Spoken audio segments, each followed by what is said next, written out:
Now, before we talk about discipline, I want to ask, how good is your memory? To put things into perspective, if you want to be a London taxi driver, you actually have to show and prove how good your memory is. You literally can't get your license until you have passed the exam or shown that you have the knowledge of what it takes to know London back to back.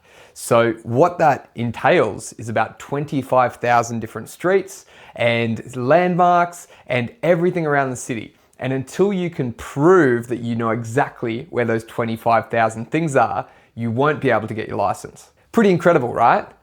Now, how do they do that? That's crazy. Imagine trying to remember 25,000 different things.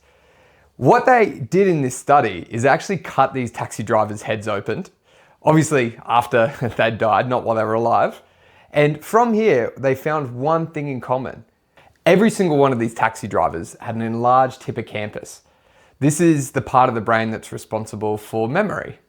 So what these taxi drivers were able to do is they were able to increase the size of that brain just like any other muscle so that they could get more out of it. But the craziest part, this showed that just like any other muscle in your body, the more you use parts of your brain, the larger it will grow and the better that part of the brain will perform. Now, on the topic of discipline, that's actually the anterior mid-cingulate cortex.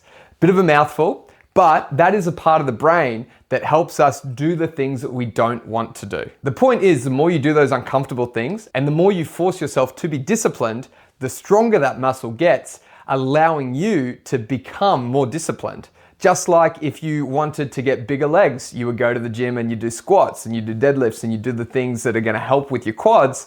The exact same thing happens here. If you focus on becoming more disciplined and you do those hard things, you will become a more disciplined person. Now, the secret to that is just reframing things. If you have something that you don't want to do and you're putting it off, you need to reframe that in your mind as this is an opportunity for me to grow and this is an opportunity for me to get better. So let's look at a few examples. Maybe you're hitting snooze regularly. If every time that you hit snooze, you are making the decision and telling yourself you're an undisciplined person and making the decision to shrink that muscle.